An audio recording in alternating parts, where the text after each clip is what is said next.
लपटें भयानक रूप से उठ रही थीं। गर्मी हवा को मोड़ रही थी। ईंटें लाल चमक रही थीं। उस अग्नि के मध्य 3 पुरुष खड़े थे, शद्रक, मेशक, अबेदनगो। कुछ क्षण पहले बांधे गए, निर्दयता से आग में डाले गए, अब चल रहे थे अछूते, अक्षत और अकेले नहीं।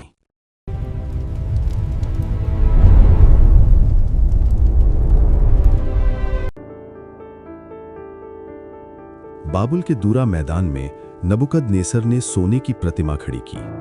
ऊंचाई 60 हाथ, चौड़ाई 6 हाथ। सत्ता का प्रतीक, घोषणा का प्रतीक। राज्य के अधिकारी बुलाए गए। घोषणा की गई, जब संगीत बजे सब झुककर पूजा करें। जो न झुके उसे अग्निकुंड में डाला जाएगा। संगीत बजा, भीड़ झुक गई। भीड़ के बीच 3 सीधे खड़े रहे, शद्रक, मेशक, अबेदनगो। यहूदिया से निर्वासित, परम प्रधान परमेश्वर के सेवक। आरोप राजा तक पहुंचे, ये तेरे देवताओं की सेवा नहीं करते। परिणाम स्पष्ट था। नबुकदनेस्सर क्रोध से भर उठा। तीनों को सामने खड़ा किया गया। क्या यह सत्य है? यदि झुकोगे तो जीवित रहोगे, यदि नहीं तो अग्निकुंड। फिर प्रश्न, कौन सा देवता तुम्हें मेरे हाथ से छुड़ाएगा? दरबार शांत था। शद्रक, मेशक और अबेदनगो ने उत्तर दिया, हमें इस विषय में उत्तर देने की आवश्यकता नहीं।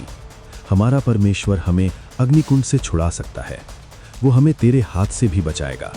परंतु यदि न छुड़ाए तो भी हम तेरे देवताओं की सेवा नहीं करेंगे। उद्धार संभव था, पर आज्ञाकारिता निश्चित थी। भट्टी 7 गुना अधिक तपाई गई। शद्रक बांधा गया, मेशक बांधा गया, अबेदनगो बांधा गया, वस्त्र सहित अग्नि में डाले गए। आग इतनी प्रचंड थी कि सैनिक मर गए। तीनों अग्नि के मध्य गिरे, बंधे हुए। नबुकदनेस्सर चकित होकर खड़ा हुआ, क्या हमने 3 नहीं डाले? उत्तर आया, हाँ राजा। राजा बोला, मैं 4 पुरुषों को अग्नि में चलते देखता हूं, उन्हें कोई हानि नहीं। चौथा देवपुत्र के समान प्रतीत होता है।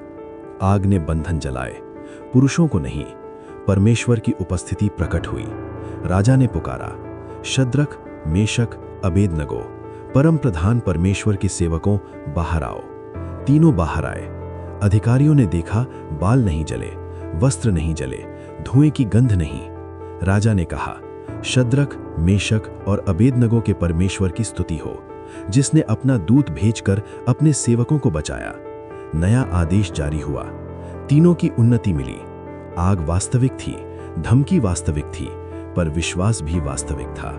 उद्धार आग से पहले नहीं आया, उद्धार आग के भीतर प्रकट हुआ। बंधन जले, पुरुष सुरक्षित रहे। आग ने आज्ञाकारिता को नहीं जलाया। परमेश्वर की प्रभुता प्रकट हुई।